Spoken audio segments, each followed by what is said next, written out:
Hello, everyone, and welcome. Thanks for joining us. I'm Catherine Tweed. I'm the Senior Director of Partnerships and Content here at Canary Media.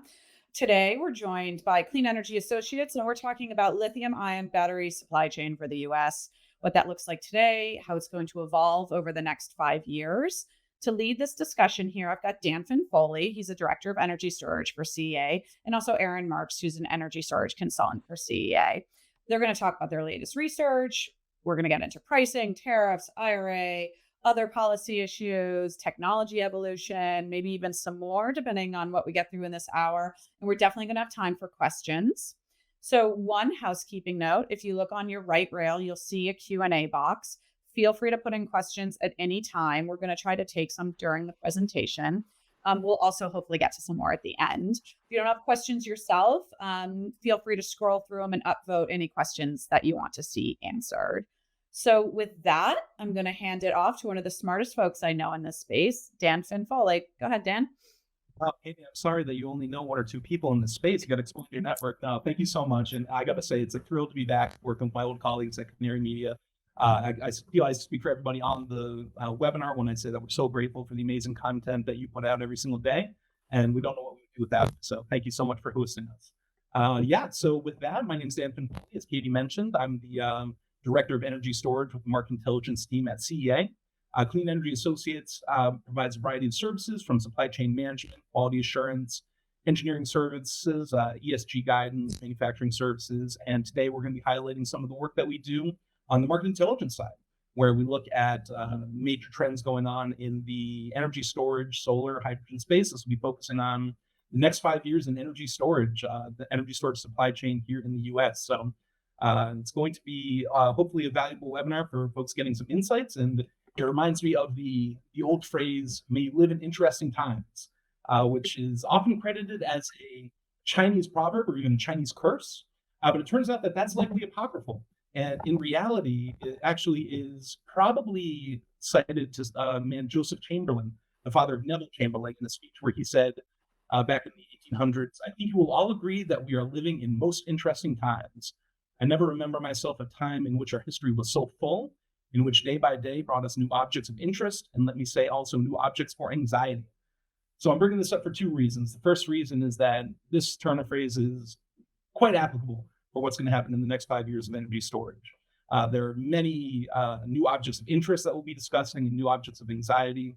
The industry is adjusting to these in real time. And because this is an apocryphal Chinese tale, it highlights the fact that it's never been more important to discover whether something is of Chinese origin or not, which of course applies to the energy supply chain now more than ever. So with that, I'm going to dive in and talk about some of the broad trends that are happening in the energy storage ecosystem before handing things off to my colleague, Aaron Marks, to go through what you're all really here for, which are the implications this has on the direct supply chain and pricing, of course, from our insights there. So I'll go ahead and share our presentation. Canary team, is that up for everybody to see? Yeah, looks good. Great. All right, I'm going to go full screen here. So Katie, please interrupt if we get any good questions as I'm going or if I'm just getting too excited. I will rudely interrupt you if needed. Perfect. So the first topic that I wanted to discuss is how storage OEMs, integrators, developers are adapting and reacting to the new ecosystem of U.S. incentives and tariffs. Under the Biden administration, there has been a clear carrot and stick approach to domestic content manufacturing within the United States for the battery storage industry. And we are really at a key inflection point in that moment where these sort of carrot and stick approaches are interacting and creating new complexities for everybody who is involved in the space. Most notably, in May 2024, just about 3 months ago, or actually, no, just 2.5 months ago at this point, the Biden administration increased Section 301 tariffs on Chinese batteries. This was a pretty big deal. The tariffs for lithium-ion batteries for EV applications and non-EV applications increased from 7.5% to 25%. Under the new guidance, there was also an increase on natural graphite, other minerals such as manganese, cobalt, aluminum, several others, and steel and aluminum products from 0% up to 25%. So this is a pretty big hit when it comes to tariffs. This is obviously intended to encourage domestic content creation, but this is very much that sort of stick approach where as energy storage applications procure batteries from China and in this case, primarily LFP batteries, these tariffs are going to start affecting the costs of those projects and the prices that are going to be charged to end users. As a result, the idea is that you're going to be implementing a broader domestic supply chain through incentivizing through these tariffs. Most notably, the tariffs for EV batteries and some of these critical minerals have been implemented so that they will be effective tomorrow, August 1st. So I guess we have a very timely webinar here. But for battery applications, effectively non-EV applications for lithium-ion, they're going to be delayed about a year and a half to January 1st, 2026. That also applies to natural graphite. So what this has done is it has effectively created that interesting times that I was talking about, the next year and a half, where prior to these new tariffs coming online for the stationary storage market, OEMs, system integrators, developers have about 18 months in which to react and adjust and change their supply chain strategy. And that's a lot of the conversations that we at CEA are having with these manufacturers, with integrators, with developers, how to refocus their supply chain domestically. Is there going to be capacity available? What are the strategies that are being used to capture domestic supply chain incentives? And so we've created a very quick turnaround period with these tariffs where the supply chain is going to be undergoing some pretty seismic shifts. To start, these are the key questions and threats and opportunities that a lot of these players are having right now.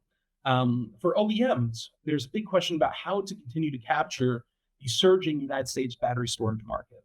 Demand is continuing to spike.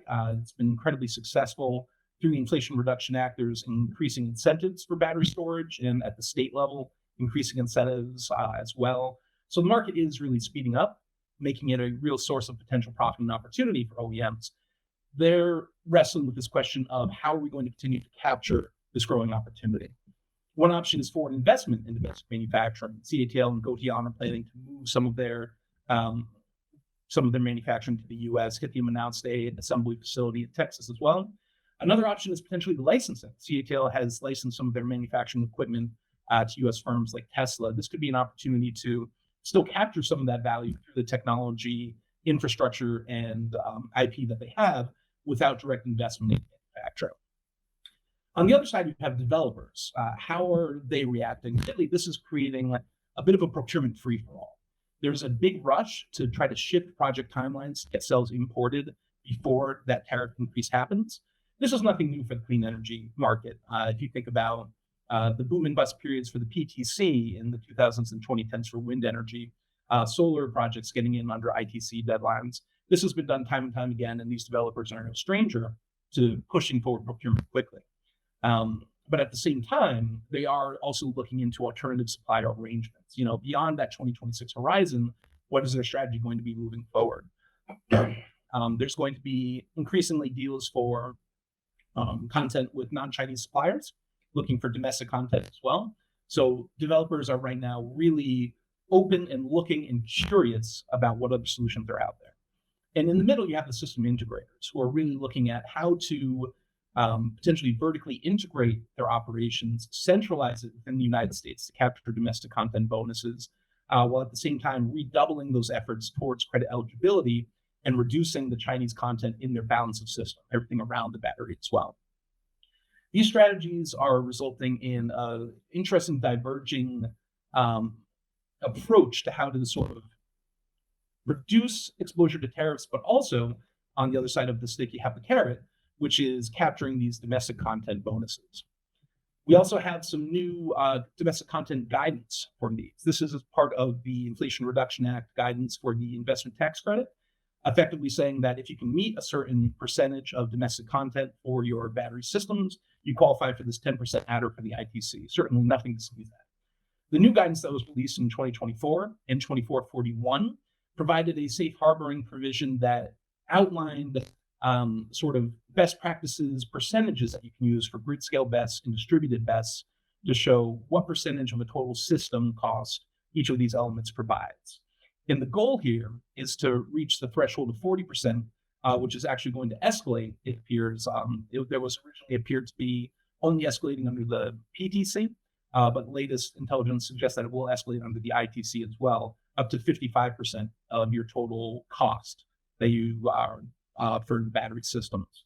So under these two different guidances, you can either through N2338 get actual pricing information from suppliers, or cost information from suppliers, I should say, in order to break down the domestic content requirements, or you can use these sort of safe harbor provisions that are outlined in the table. And the goal here is to reach that 40% threshold, scaling up to 55%. And so there's a real scramble right now in how to ensure that a meaningful percentage, that 40 to 55%, is going to be domestically produced. And there's a lot of nuances in this, but we're seeing a couple of different strategies emerge.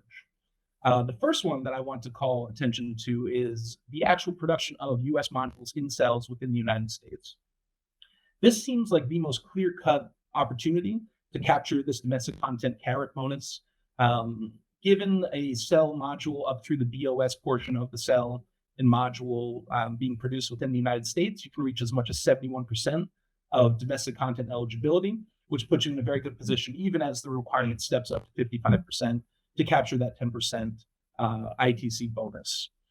Other opportunities could be, for instance, getting a China cell, but creating a US module, importing cells, but then building the module PCS rack level containerization within the United States.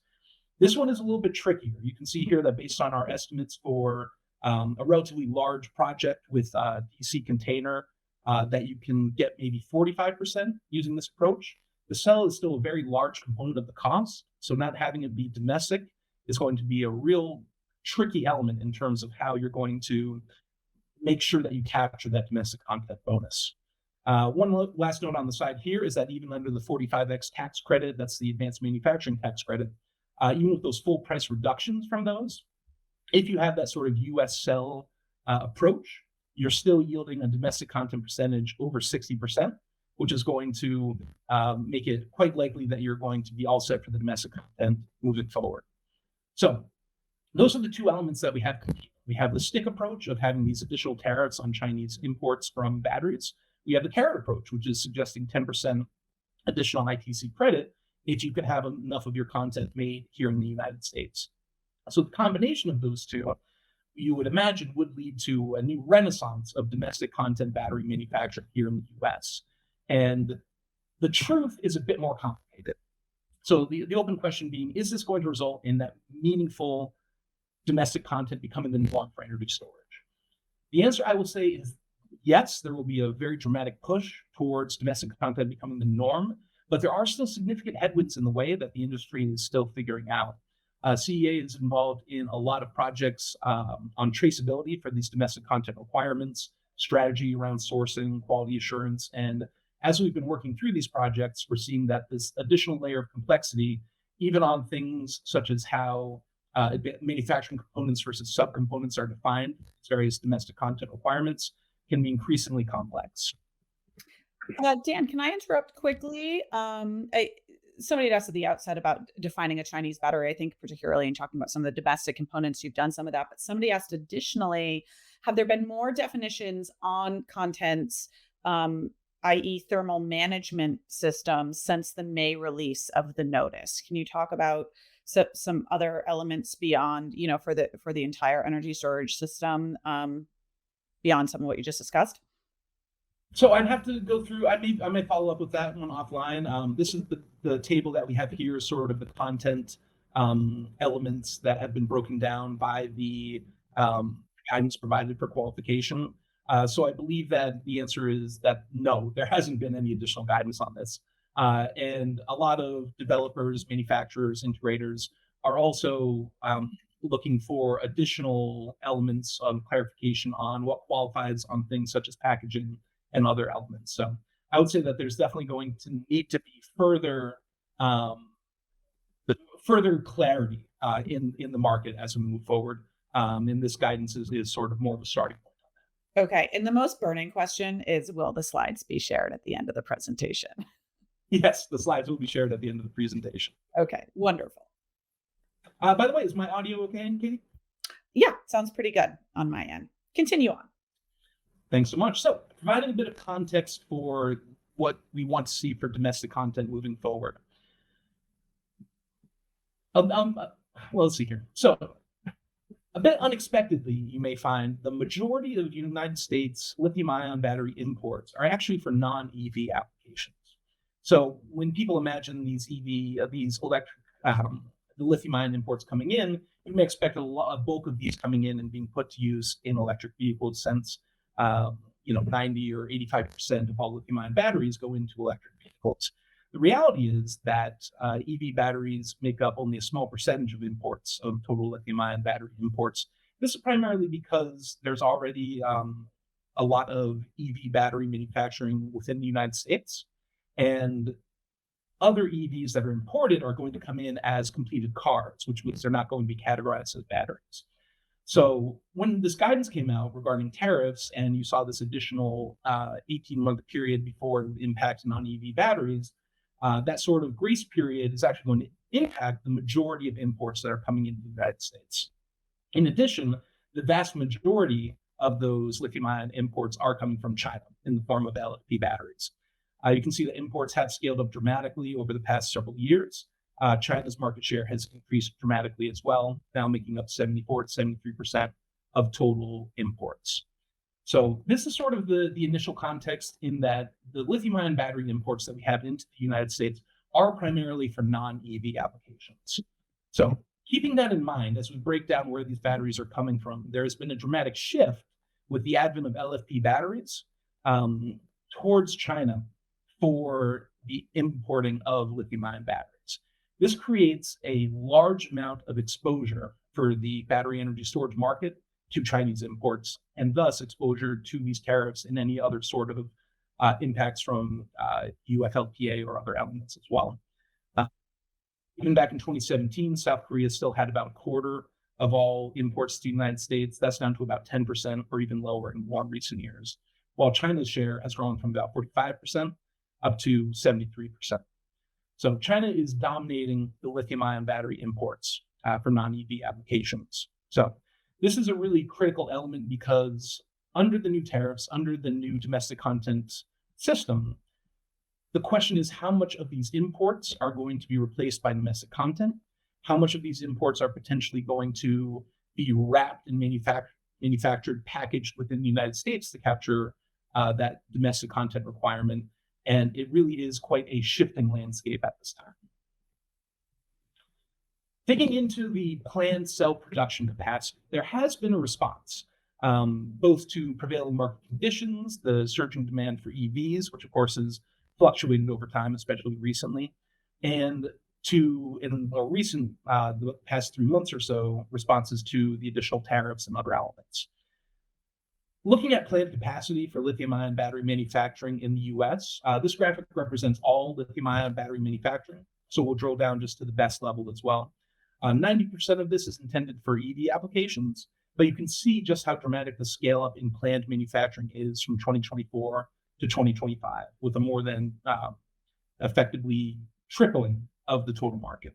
So this indicates that there's going to be a planned dramatic scale up in production, but there are significant headwinds that are still in place. Remember, these are based on company announcements or best practices. They don't account for potential delays, ramp-up periods, et cetera. So this is more of a pipeline than a real forecast. And these headwinds mean that the actual amount that's going to be ramped up is going to be potentially significantly different. Chinese cell suppliers are having trouble making progress. There's UFLPA regulations, which are threatening imports, and then local community pushback on several manufacturing projects are impacting domestic supply chain investments as well. Stepping back from the large Chinese suppliers, who have small suppliers and startups that are facing funding issues, even under sort of this new tariff regime and environment where you would expect domestic manufacturing to surge. There have been companies that have been forced to look for new investors, companies that are dealing with layoffs due to potential not having off-takers for production, or delaying operational timelines for projects. And in addition, some of these large Chinese suppliers are reducing planned domestic capacity because of sluggish EV demand growth. There was obviously a large boom in how much EV demand was expected. That has slowed down. And so you have several non-China suppliers that are looking to pull back a little bit or simply delay some of that domestic capacity, most notably LG and SK.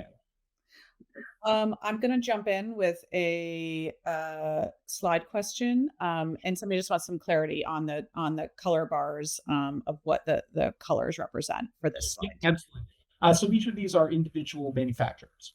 Feel free to discuss with Clean Energy Associates. We have the entire vendor landscape available, but wanted to include some of the color here to show that there is a fragmented market, but one that is relatively concentrated with some of the major developers that you can see here. But we have removed the names of the companies to entice you to discuss with us further. Thanks so much. Great, thanks. So drilling down into the BESS level, this capacity that is being installed, a significant portion of it is going towards BESS applications. But CEA anticipates an increasing gap between announced lithium-ion battery cell capacity and what the likely production cell capacity is going to be moving forward.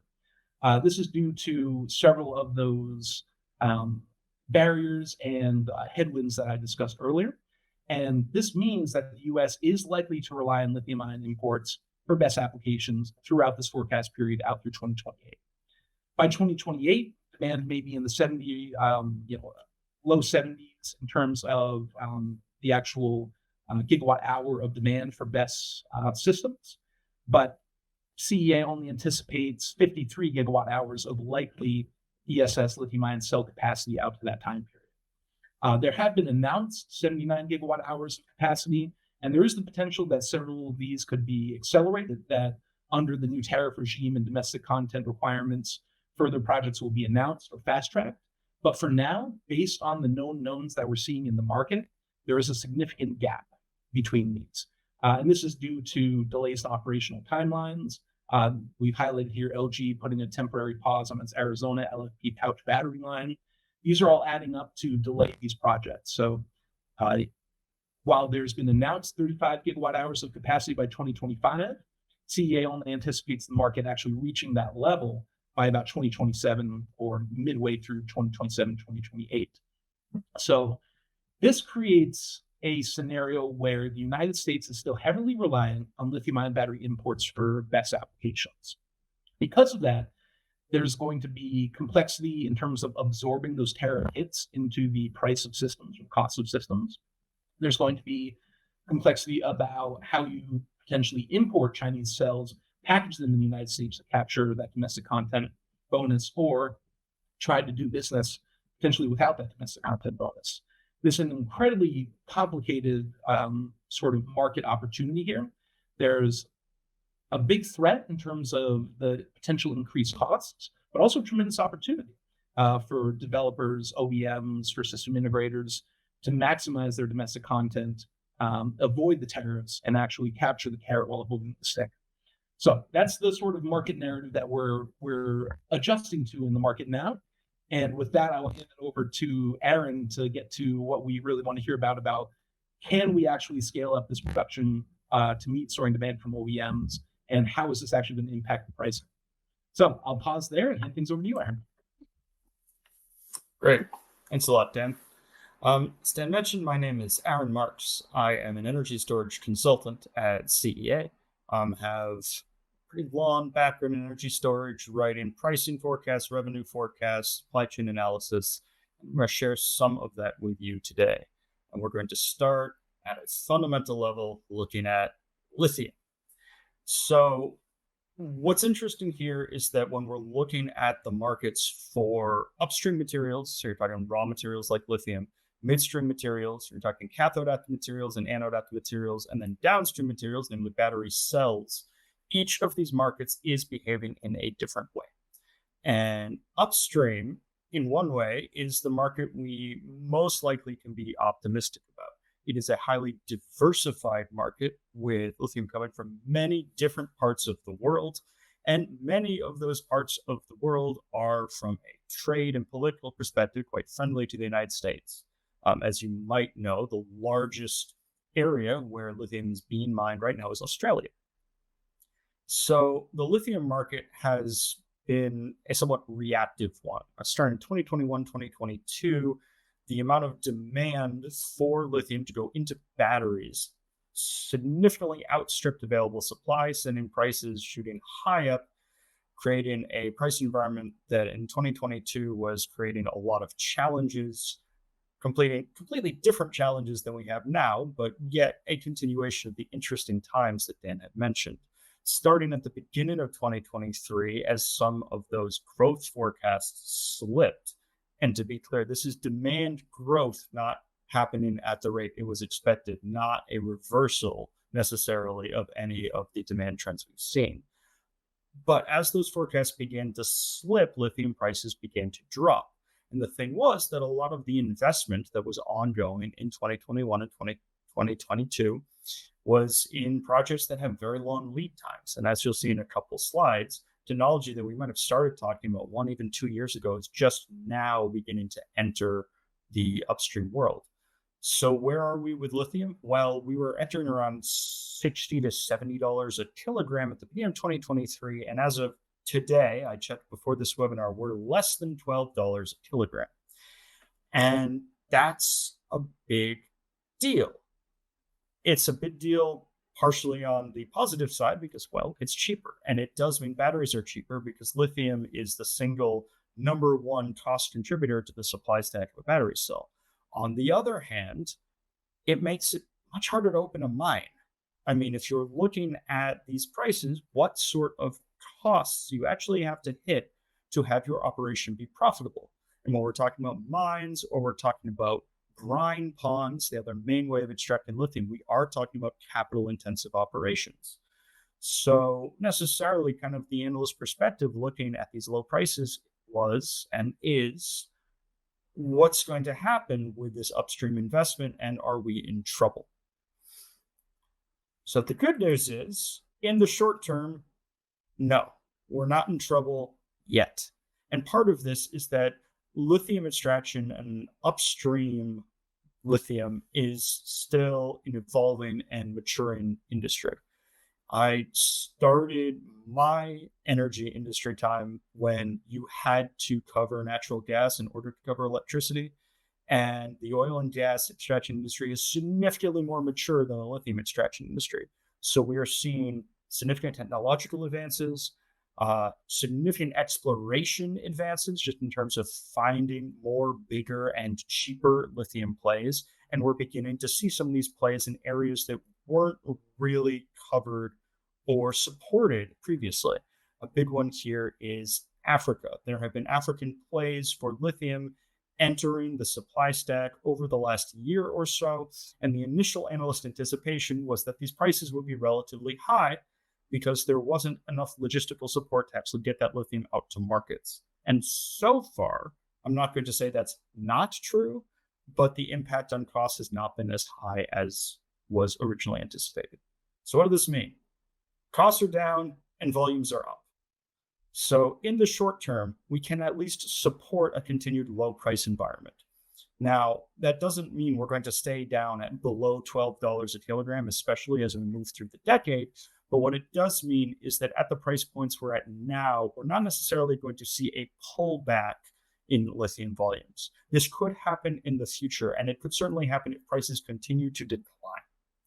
One important bit of context that ties back to what Dan was saying before is that the current price declines started literally the day that the USTR announced the tariffs. Now, that doesn't mean that the tariffs are directly responsible for these price declines. A lot of things were happening, but a combination of, once again, demand numbers coming in lower, but then also a number of tariff actions happening in the United States as well as Europe and Canada, all combined to put demand pressure on lithium and lithium-ion.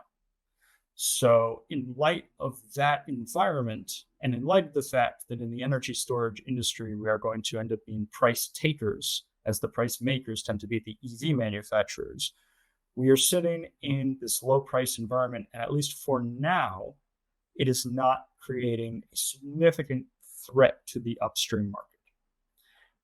Past 2028, we are anticipating price increases, just basic economics. At a certain point, if demand continues to grow, it will outstrip supply growth and prices are going to go up. But what we don't think is going to happen is we don't think it's going to look like 2022. So one example of a change in what's going on in upstream lithium is direct lithium extraction, or DLE. At CEA, we have been speaking to clients about DLE for the last 6 to 9 months as it's been coming on people's radar. But what has changed as of July of this year is that now we actually have DLE plays that are entering the supply stack. So the first full-size DLE plant came online in Argentina. The company Aramet was the one who put it online, and they're saying by the time they're at full scale in November of this year, they will be able to produce 24,000 tons of lithium, that's lithium carbonate equivalent, per year at a yield rate of 90%. And that's a significant reason why DLE has the potential to produce lower cost lithium than traditional brine, because of those very high yield rates as well as lower time to market. So this is just starting, and it does serve to show that we can continue to support some degree of, if not price reductions, at least maintenance of this kind of low price environment we have been in. When we get to the midstream, things look quite a bit different. As I mentioned at the beginning, these are 3 different markets, and the midstream is much more geographically constrained. I mentioned how upstream lithium mining is geographically diverse. Cathode active material production isn't. Anode active material production isn't. In the case of anode active material production, current capacity to make purified either natural or synthetic graphite for battery anodes is, I believe, around 90% domiciled in China currently. Cathode active material is not quite as concentrated, but if you're looking at LFP specifically, the preferred chemistry for energy storage, you are still looking at a situation where the vast majority of cathode active material production worldwide is within China. As a result, we have seen a similar response in the midstream as we have in cell manufacturing, where a significant number of plants have been announced by mining companies, by chemical companies, by, in a few cases, recycling firms, attempting to bring midstream materials online in the US and Canada. We are also having the same dynamic that we are in energy storage cell manufacturing, in that even if everything comes online, as we anticipate, we are still going to have a shortfall compared to projected demand. And the issue here is that, just like the broad picture, these are all announcements. So what portion of these are likely to come online is going to be smaller than the portion that we actually have seen announced. And of course, when you're talking about mining plays and we're talking about chemical processing that can often have some very serious ESG challenges, these timelines more often than not get extended and cancellations do occur. It is one of the serious challenges in developing these sorts of industrial facilities in North America. And it's a challenge, though I can't say it doesn't exist in other countries like China. It exists at a different level, both because of internal rules, but also just because of government support. Aaron, can I jump in and ask? Somebody was asking a question about the mines and what's the typical production lifetime of a lithium mine? How much does that vary depending on the mine? Can you talk a little bit about that? Sure. Well, the actual lifetime yields of these mines can vary pretty widely depending on the play and depending on what's being explored. And that's one interesting thing that is going on as a result of the price pressure, is that kind of lifetime yield and the expected lifetime of a lithium play comes into consideration when it comes to financing. How long is this mine actually going to be around and active? So it does vary widely enough that I don't think I could say definitively, oh, it's 20 years or oh, it's 30 years. But there has been, especially in the low price environment we're in now, there's been more pressure towards not only higher performing mines, especially when you're talking hard rock mines like you would be in a place like Australia. It's okay, what's the quality of the ore? How much processing do we need to do? So there's that, but there's also how much is there? What are we actually going to gain access to if we invest in this play? And that means in terms of things that are in development now, it has pushed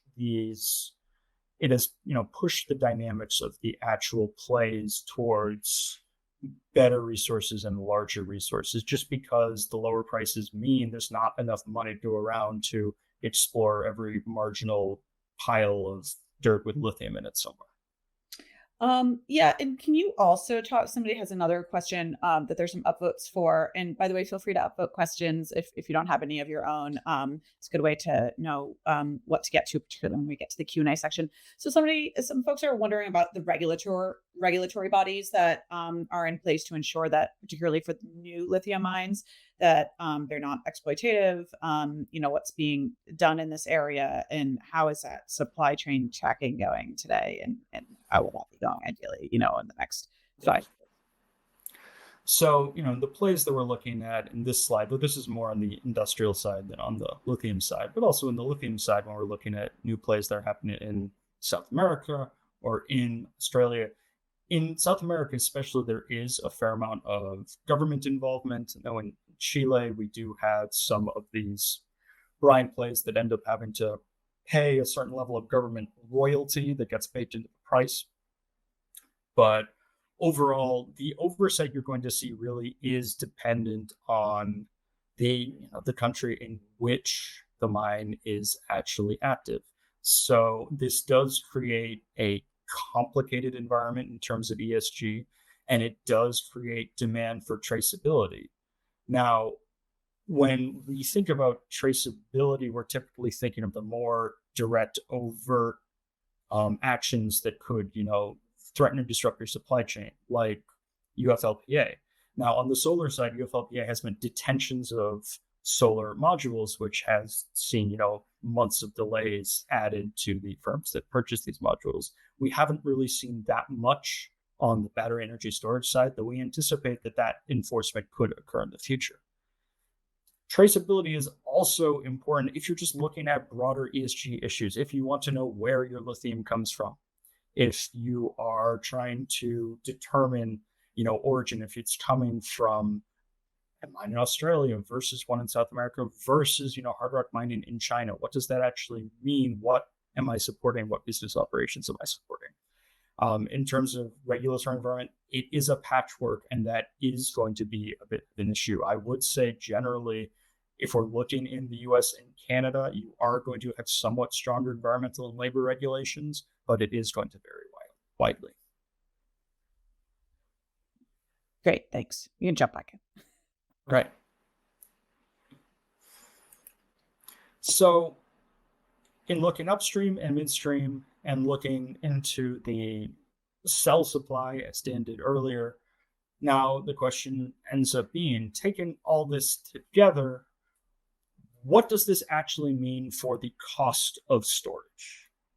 And all of these things combine to give us a picture that, although I wouldn't necessarily call it rosy, it's also not necessarily pessimistic. When we are looking at our storage price forecast, this is based on a DC container. So we're really focusing on the battery element of it as opposed to an entire system with an inverter and all of the high voltage equipment. This is just really looking at the battery container. And we're in the neighborhood of $130 per kilowatt hour here in 2024, which historically is quite low. You can see we have seen a marked reduction from the average cost we were seeing in 2023. Going forward, these prices are going to go up. And there's a couple primary factors that are contributing to that. The first is the tariffs.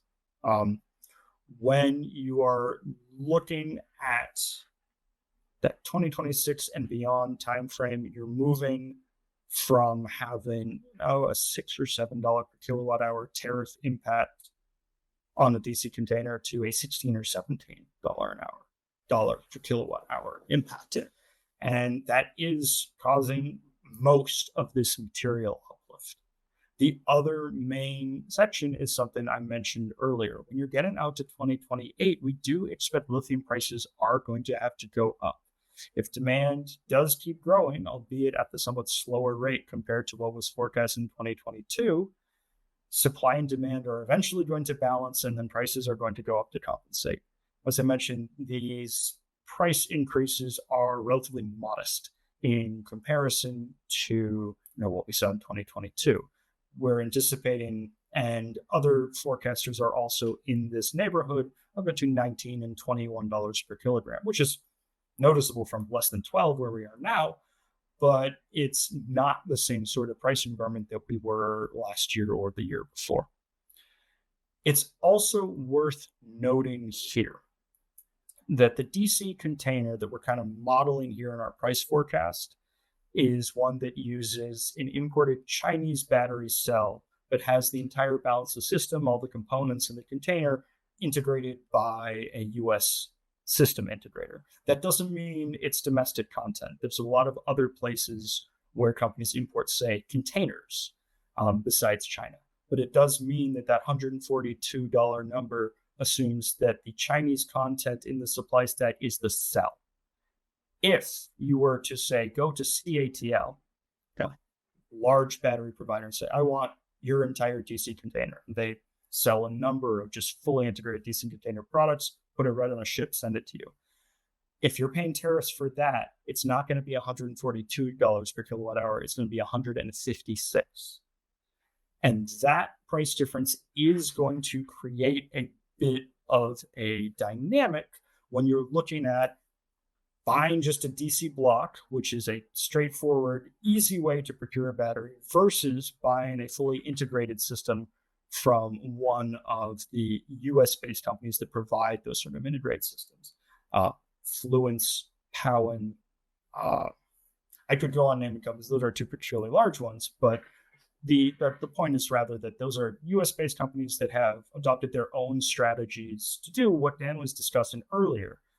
More vertical integration, more domestic content outside of the cells as well as within the cells, but also figure out the best way to compete on price with some of these DC blocks. And this tariff differential means even outside of domestic content, since we're talking carrot and stick here, you're giving some of these slightly premium priced integrators who are still using Chinese cells. Like the price comes from doing the integration in the US, but having that tariff differential suddenly means that they are significantly more in the money compared to just shipping over a fully manufactured DC block from China than they used to be. So I just have one more thing to discuss in this price forecast, and it is a caveat. One of the biggest elements that we have seen that has been driving price reductions has been technology and energy density. And the reason it's a caveat is because the way we model prices is we are modeling prices around the form factor of a cell. So just given our model, everything that you saw on the previous slide was for a 320 amp hour cell. And even as recently as January of this year, when we were making that slide, it was a 280 amp hour cell. If you put those two next to each other, they are significantly different. And basically, the higher the energy density goes, the more amp hours you can cram in kind of a basic prismatic form factor, the lower the price goes. And just to give you an idea, when you're talking about 280 amp hours, you're talking about somewhere in the neighborhood of 4 megawatt hours per 20-foot container. And we're talking about 320 amp hours, now that's up to 5. So if you imagine you have a 100 megawatt hour system, you have moved from requiring 25 containers to 20. And it's probably around the same amount of battery active material. These cells are actually literally physically heavier since they have more lithium crammed into them, among other things. But you still didn't pay for 5 containers full of racks, all the associated wiring. So that's where you're getting these savings. And as lithium gets cheaper and cheaper, the percentage that these savings represent gets, relatively speaking, larger. So we continue to watch what's going on in LFP cell development.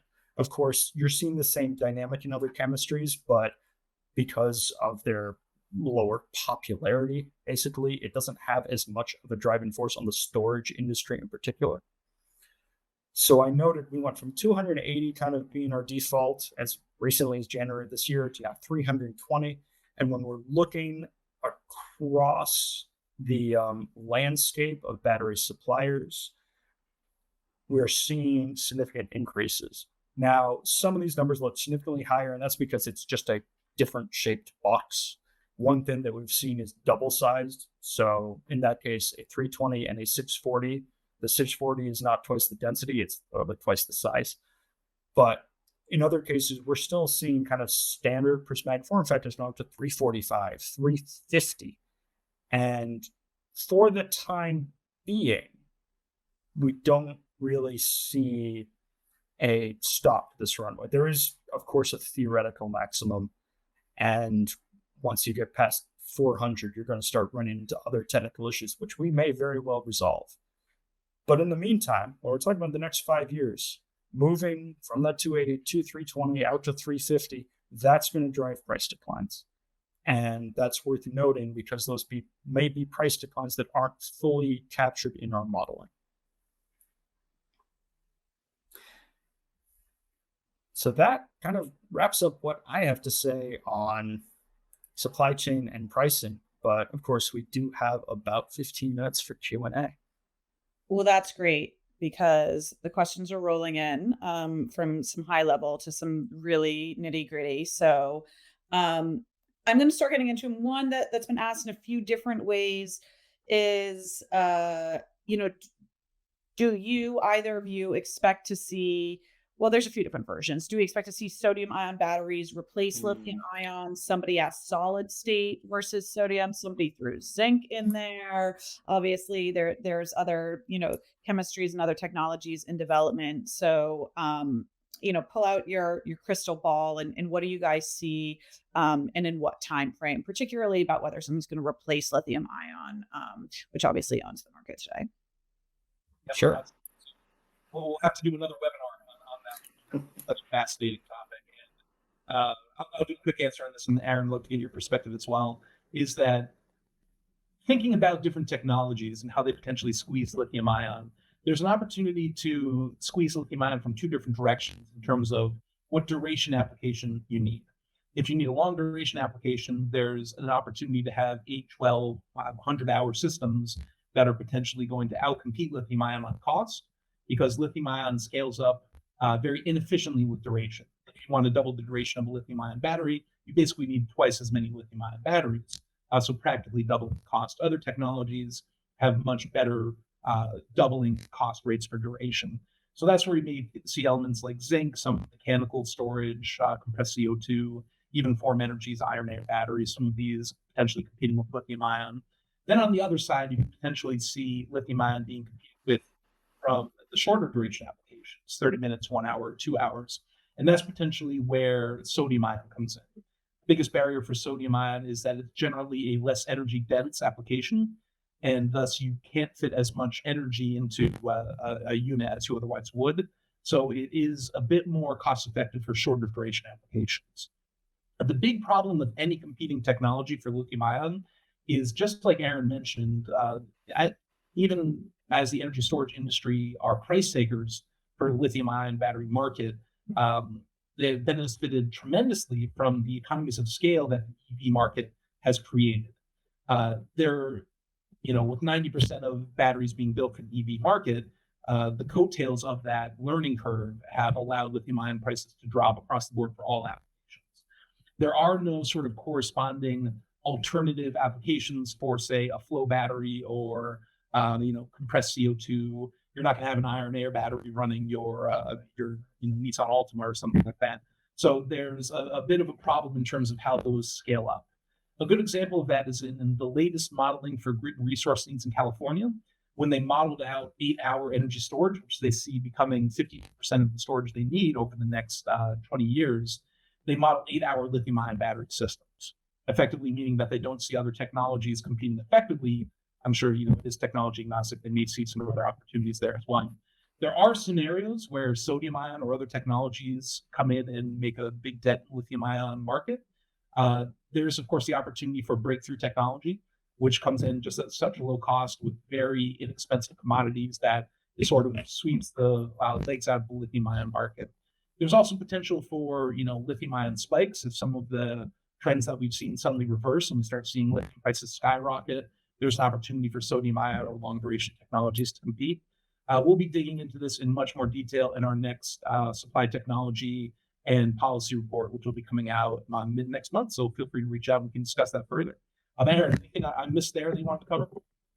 Sure. So I have spent some time looking into more of the direct replacement technology. So you mentioned zinc and sodium ion. Excuse me. I think with zinc, things are moving, but there's still some technological wrinkles to work out. Zinc is closer than it was 5 years ago, but still not quite at the same TRL as lithium ion is. So expect to see more development, expect to see more pilots. I don't think it's quite on the main stage quite yet. Sodium ion, in contrast, is out and being deployed. We actually just saw the first full-size sodium ion storage plant in China. And as far as manufacturing goes, a lot of how sodium ion cells are built is basically just drop into a lot of lithium ion manufacturing equipment. So that sort of coattail riding has brought sodium ion to the point where it pretty much is commercially at the same level. And you can also buy small sodium ion cells for electronics, personal transport. But the issue in energy storage and in other high volume kind of price focused applications is cost. And it's a little weird because the entire conceit of sodium ion was that sodium costs less than lithium. And that is true. But that doesn't mean that sodium ion cathode costs less than lithium ion cathode right now. And it doesn't mean that it costs less to make a sodium ion cell on a dollar per kilowatt hour basis than a lithium ion cell.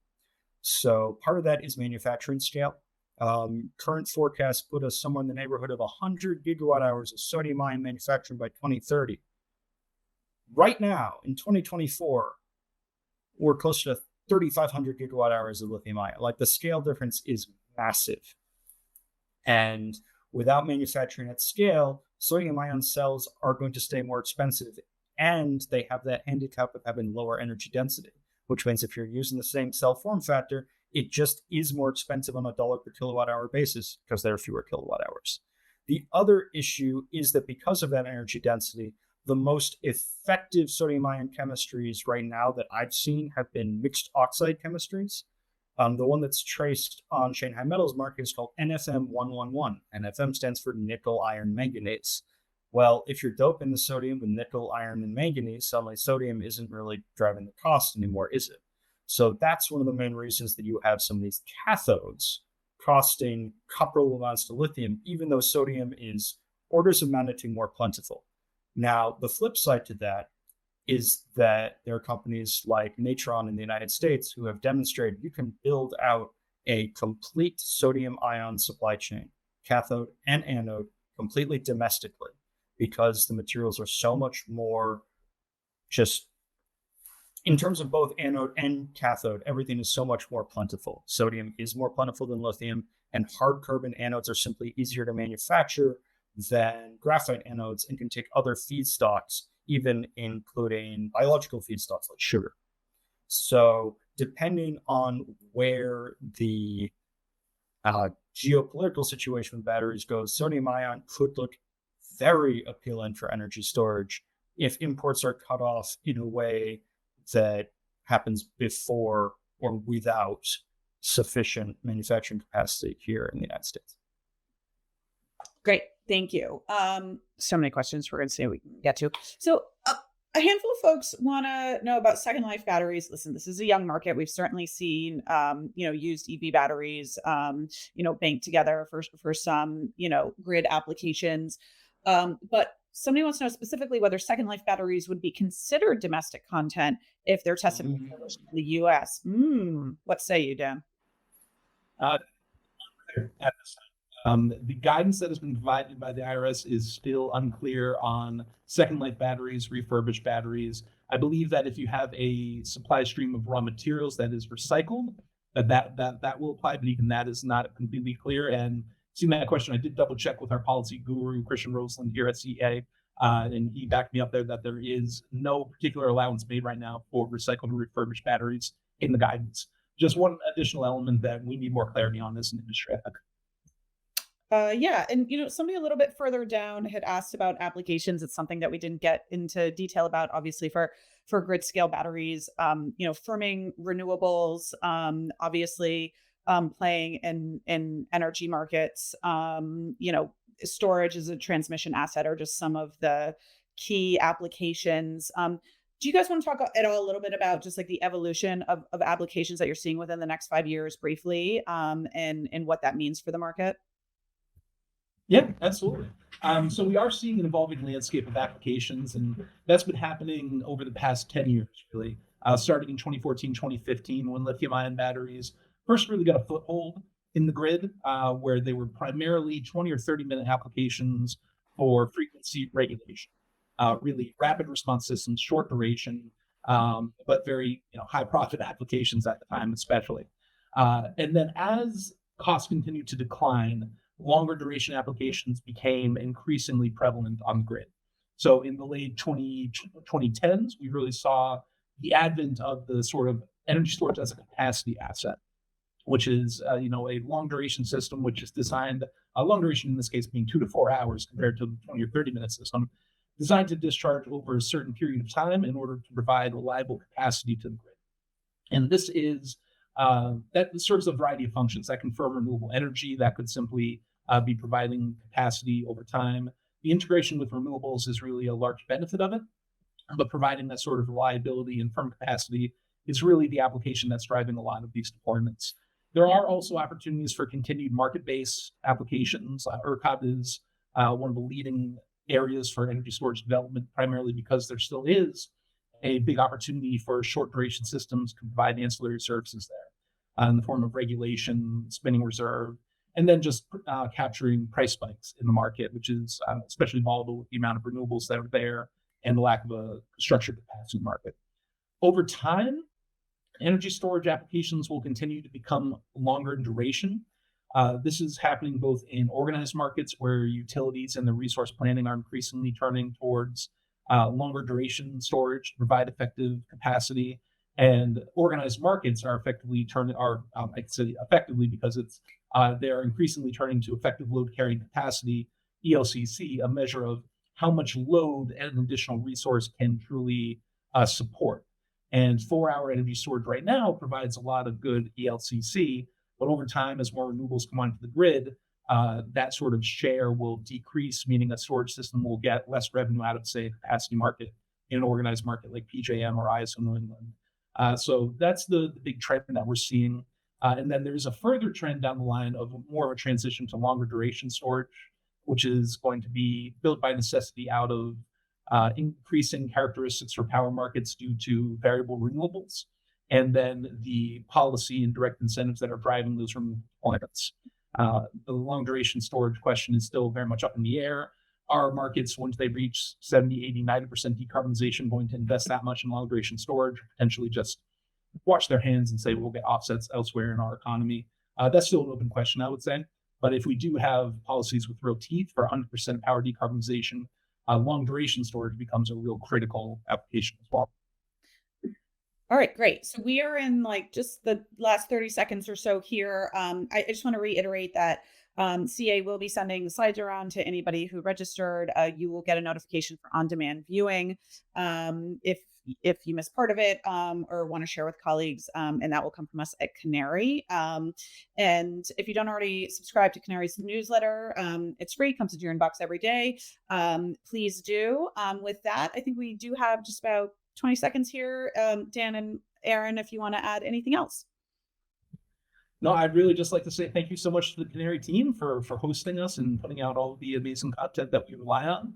And really just looking forward to having these conversations with everybody on the call. Thank you all for joining us. And if you'd like to learn more about the work that CEA is doing, some of the insights that we have here, some of the scenarios that we're developing based on the US election moving forward, we'd be happy to discuss that with you in more detail. So Aaron and I contacted the slide deck, which we're going around. We look forward to continuing to chat with everybody, and may you continue to live in interesting times. Yeah, absolutely. Great. Thanks, gentlemen. And have a good day, everybody. Thank you.